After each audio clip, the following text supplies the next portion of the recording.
Was ist für mich Aufklärung? Selbstverständlich muss man da beginnen bei dem Zitat von Kant, das wir alle in der Schule gelernt haben. Aufklärung ist der Ausgang des Menschen aus seiner selbstverschuldeten Unmündigkeit. Ich bleibe da gerne hängen aus seiner selbst. Ein Hinweis darauf, dass das Individuum zählt, das Individuum es denkt, es selbst denkt, die Dinge denkt, die geworfene Situation, die Situation, in die wir geworfen sind, klären, vielleicht zu entwerfen. Für mich ist Aufklärung, es selber zu denken, es selber zu entwerfen. Für mich als Architekt und Individuum ist Aufklärung vielleicht Entwurf.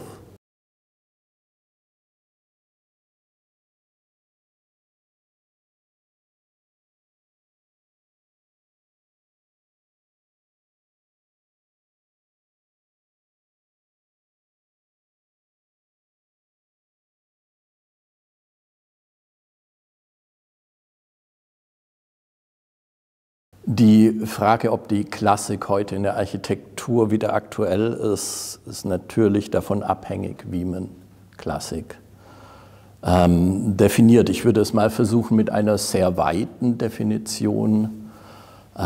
Klassisch ist eben das, was langfristig gültig ist. Was langfristig verstanden werden kann, was langfristig gegenwärtig sein kann. Da könnte man jetzt eine Parallelführung mit einem Nachhaltigkeitsbegriff machen und hätte dann die Frage schnell beantwortet. Da möchte ich aber gar nicht so sehr drauf hinaus, sondern mich interessiert vor allem die langfristige Gültigkeit. Es gibt eine moderne Definition von dem Philosophen Günter Figal, der eine gute Moderne darin sieht, dass sie auf Dauer von heute ist. Ich würde es einfach mal diese moderne Definition stehlen und benutzen für einen Klassikbegriff, der mir sehr nahe stehen würde. Eben auf Dauer von heute. Und das interessiert uns eben auch sehr in der Architektur. Und mit dieser Definition würde ich die Frage unbedingt mit Ja beantworten.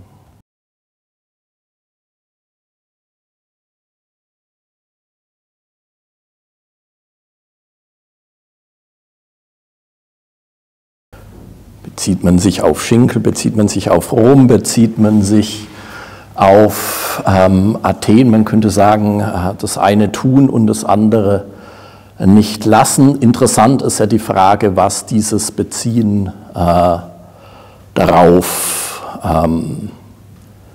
bedeutet. Schinkel hat ja irgendwie den Vorteil, in seinem nordischen Philhellenismus sich auf ein Athen zu beziehen, auf ein Griechenland, das er nie gesehen hat. Das heißt, es ist eine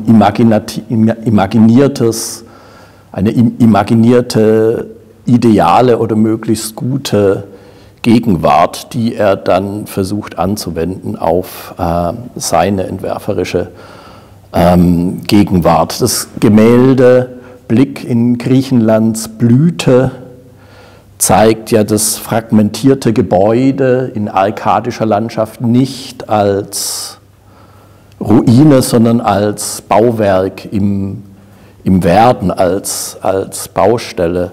Und man kann es in zwei Richtungen interpretieren. Entweder es illustriert antike Bautechnik oder es imaginiert eben die Sehnsucht nach einer idealen Gegenwart, wo der Mensch in Einklang mit der Natur baut, als Sehnsuchtsvorstellung.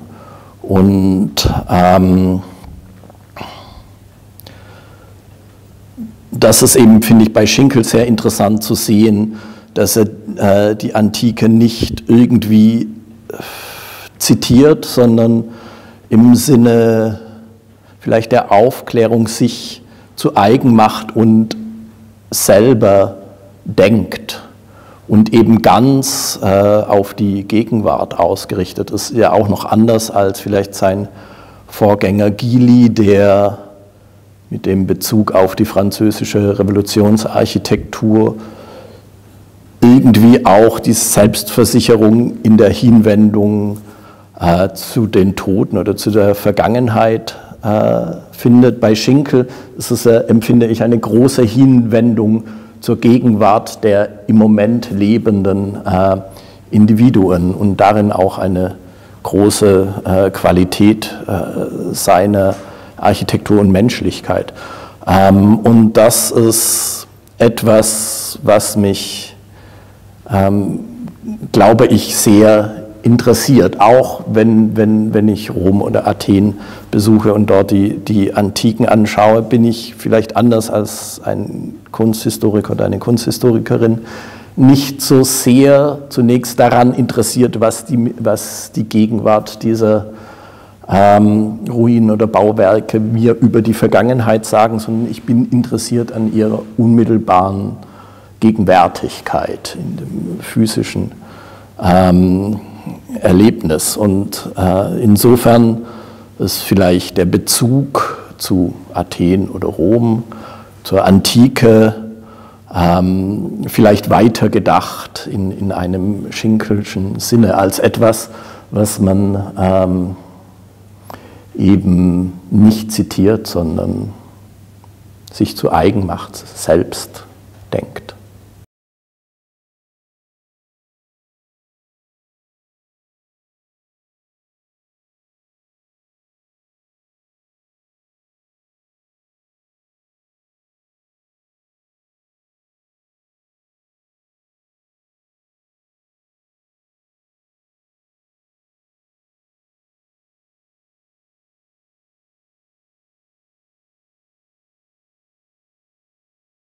Ich würde sagen, als Architekten sind wir fast immer auch Archäologen, weil wir an Orten arbeiten. Und Orte sind eben schon da, bevor wir arbeiten. Wir finden sie vor und wir sind sehr interessiert am Finden und vielleicht gar nicht so sehr an der Erfindung.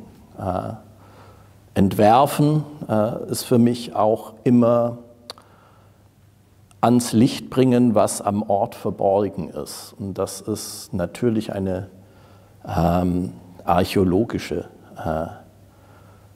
Tätigkeit oder Betrachtungsweise.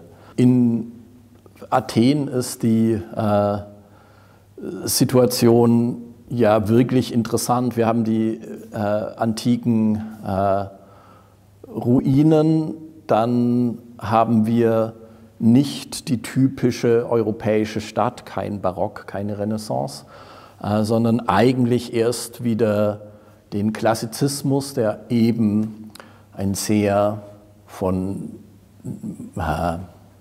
Schinkels Bauakademie geprägter nordischer Klassizismus ist, ein Klassizismus der Philhellenen, der eben merkwürdigerweise über die Architekten, die dort dann tätig sind, Ernst Ziller, der die Fassade des Museums, des Archäologischen Museums gebaut hat, zurückgetragen wird an den Sehnsuchtsort und konfrontiert wird mit der physischen Gegenwart dessen, was man vielleicht nur ersehnt hat.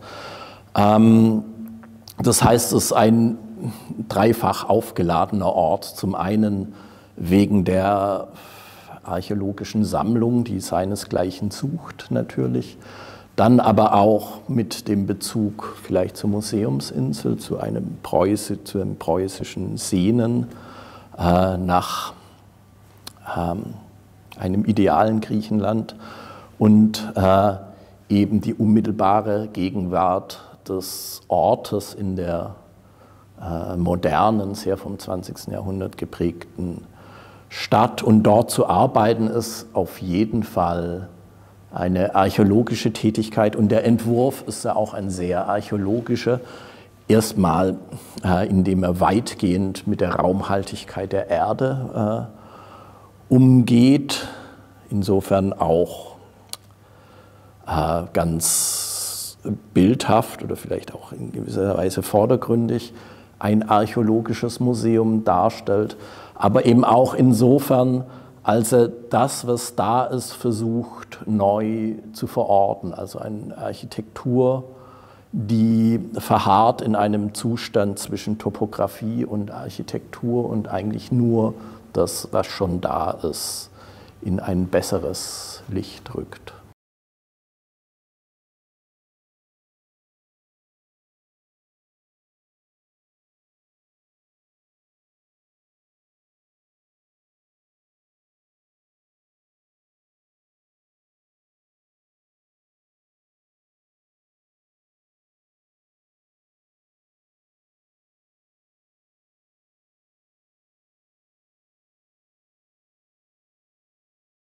Sowohl in Marbach als auch hier auf der Museumsinsel sehen wir ja ein architektonisches Ringen um die Typologie des Museums zwischen wissenschaftlichem Ort und Ort der Verehrung. In Marbach, das Schiller-Nationalmuseum, ist ja ein Kuriosum. Es ist vielleicht näher, in gewisser Hinsicht näher bei Rom als bei Griechenland. Erstmal versucht es aber, seine Bauzeit 1902 100 Jahre vorzulegen. Also es ist in gewisser Weise das ideale Wohnhaus Schillers, das ja nicht in Marbach steht, sondern eben in Weimar. Dann zitiert es aber das Pantheon als Ort der Dichterverehrung, interessanterweise ja mit den beiden Bernini-Türmen, die zu der Zeit, als das Museum gebaut wird, ja bereits wieder abgetragen worden sind, aber weil es 100 Jahre vorher denkt, werden die eben zitiert als eben spätbarockes Element. Und im Innern kommt das Pantheon ja dann gar nicht vor, da ist es eben ein Ort, ein Museum, das Ausstellungen zeigt, eben die Dinge, die in Marbach gesammelt werden. Und dieses Ringen zwischen einem Ort der Wissenschaft und einem Ort der Weltbetrachtung und einem Ort der Verehrung findet man natürlich auch im Suchen danach, was denn die richtige Typologie, was die richtige Sprache für ein Museum ist. Und natürlich ist eines der wichtigsten und bahnbrechendsten Beiträge da Schinkels Altes Museum, der Beginn der Museumsinsel mit diesem großen Zugänglichkeitsversprechen gegenüber dem Schloss, die Freitreppe, von der man von dem öffentlichen Raum in die Agora kommt, die man durchschreitet, dann geht man die zweiläufige Treppe nach oben, ist bereits im 2. Geschoss und ist durch keine Türe gegangen. Also diese Erweiterung des öffentlichen Raums und dieses Versprechen der Zugänglichkeit, wo man die Altertümer, die Sammlung, die königlichen Sammlungen, die davor in der Wunderkammer im Schloss eingeschlossen waren, nun präsentiert werden in einer Weise, dass man ihnen als Connoisseur, als Bürger der Stadt begegnet und eben, wie man das sehr schön sieht in Schinkels berühmter Perspektive aus dem Innenraum der Stadt und der Welt, aus der man kommt, neu begegnet, bevor oder nachdem man den Altertümern begegnet ist. Und dieses horizontale Blicken ist, glaube ich, ein ganz entscheidender Aspekt im Wandeln der Tempeltypologie, die ja eine Cella hat, die gegebenenfalls nach oben geöffnet ist, also eine transzendentale Richtung. Die vertikale Richtung ist eine transzendentale Richtung, hin zu einer horizontalen. Ich finde, am deutlichsten sieht man das in Schinkels nicht verwirklichtem Entwurf für Schloss Orianda, wo in der Mitte eben das Museum der Krim und der kaukasischen Altertümer steht. Das Museum ist der künstliche Berg, in dem die Werke bewahrt und verborgen liegen. Und darauf steht eine tempelartige Struktur, die aber ganz weit geöffnet ist, mit den größtmöglichen ungeteilten Scheiben. Russland konnte damals die größten ungeteilten Scheiben herstellen. Und von dort, von dieser Cella, blickt man eben nicht, gibt es keine vertikale Richtung der Transzendenz, sondern eine horizontale Richtung, in der man die Welt betrachtet. Natürlich ist dieses Motiv Museum im Sockel und dann kommt die große Glashalle, von der man in die Welt schaut, finden wir wieder bei Mies van der Rohe. Und das ist auch ein Motiv, das für die Museumsinsel natürlich ganz entscheidend wird. Das Gebäude, das den Berg mitbringt, dadurch auch eine Pathosformel an den Tag legt, wie das Schuster mal formuliert hat. Und aber auch dieser lichte Ort, von dem man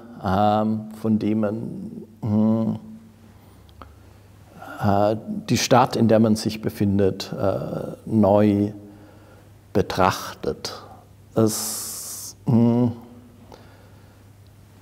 Ich dachte neulich nochmal, auf der Akropolis gäbe es das Erechtheion nicht, wäre der Klassizismus wirklich mit diesem nur Nachdenken über den idealen Tempel beschäftigt gewesen. Aber das Erechtheion ist so ein unglaublich angewandtes Gebäude, das eben dauernd reagiert auf was schon vorher da war und eben so eine Komplexität an den Tag legt, die den Klassizismus so handlungsfähig macht. Und das sehen wir eben auf, finde ich, virtuoseste Weise, beispielsweise bei Karl Friedrich Schinkel, verwirklicht dass diese Architektursprache, die ein hohes Maß an Rationalität ist, geeignet ist, öffentlichen Raum zu formulieren und eben geeignet ist nicht nur für das Sakrale, sondern für das Zivile. Und insofern ist es interessant, finde ich es nach wie vor interessant nachzudenken darüber, wie denn eine Architektursprache, die vielleicht zunächst von Sakralarchitektur abstammt, für ganz andere Aufgaben auch heute noch ihre Gültigkeit bewahren kann oder anwendbar oder übertragbar oder geeignet ist, zeitgenössisch zu sein.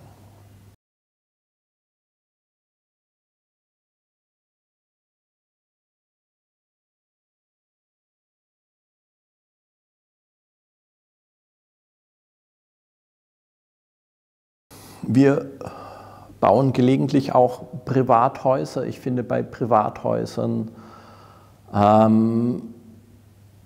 ist es entscheidend, dass die Bewohnerin oder der Bewohner sie in gewisser Weise erfüllt. Ich habe beispielsweise das Haus gebaut, in dem ich mit meiner Frau und meinen 3 Kindern wohne. Und das habe ich weitgehend aus Recyclingprodukten oder wie man aus wiederverwendetem Material gebaut. Das ist ein Konzept, das ich bereits vor 10, 12 Jahren so versucht habe. Das ist ja heute aktuell, aber damals hatte es eine gewisse Absurdität. Und das hatte aber etwas damit zu tun, dass ich als zeitgenössischer moderner Architekt die Möglichkeit haben wollte, neben einer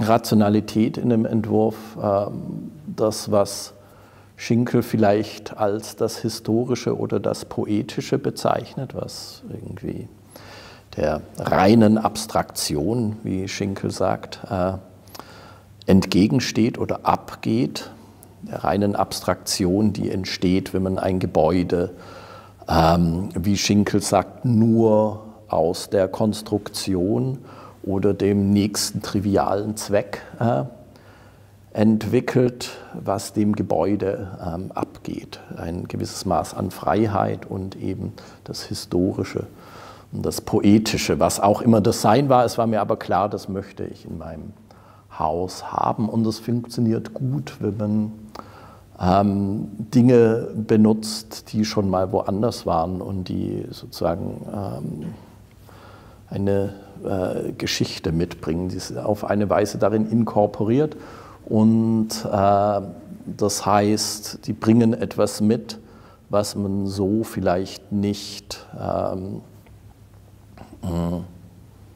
einfach erfinden oder nur entwerfen kann.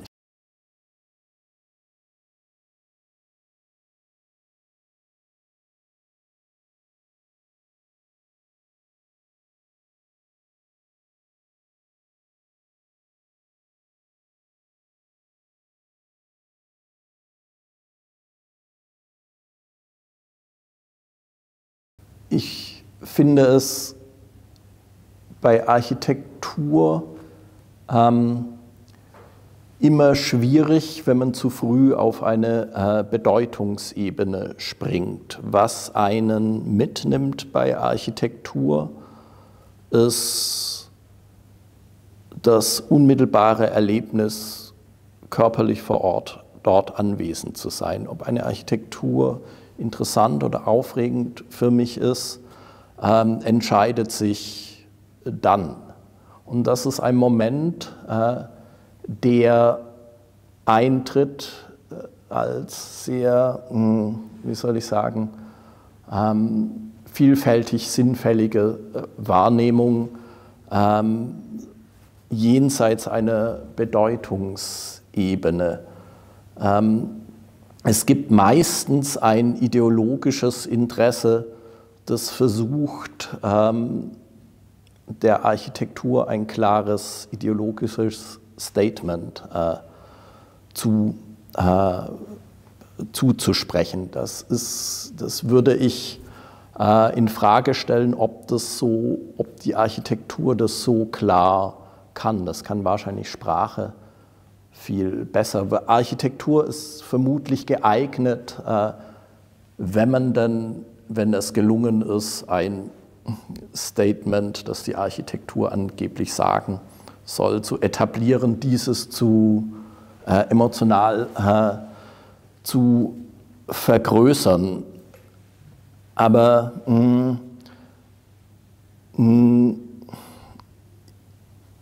ich finde es häufig ein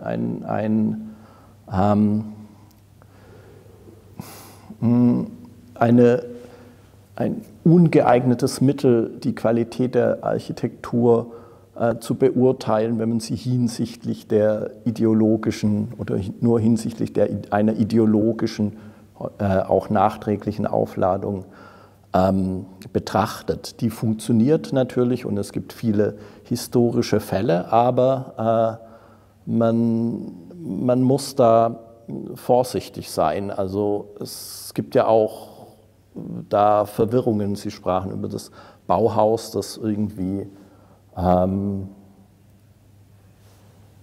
modern sei und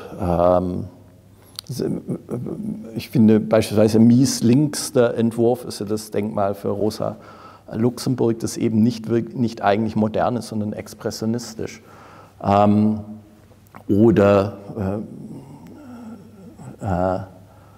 ja, Giuseppe Terragni in Italien, dessen Architektursprache modern ist, aber der bekanntermaßen für die Faschisten gebaut hat. Das muss man genau beobachten und möglichst nicht auf die ideologische, also möglichst nicht reinfallen auf die ideologische Aufladung betreiben, sondern dem mit großer Skepsis gegenüberstehen. Natürlich ist Architektur immer politisch. Sie verbraucht unsere Ressourcen finanziell, aber auch die der Erde. Man kann ihr nicht entkommen, die steht rum. Sie ist auf jeden Fall res publica und natürlich von daher gesehen immer politisch, vielleicht per Definition oder so wie sie ist, erstmal vielleicht notwendigerweise politischer als andere Kunst, weil man ihr nicht entkommen kann. Es ist unsere gebaute Umwelt, in der wir leben müssen, ob wir wollen oder nicht. Aber weil das so ist, glaube ich, hat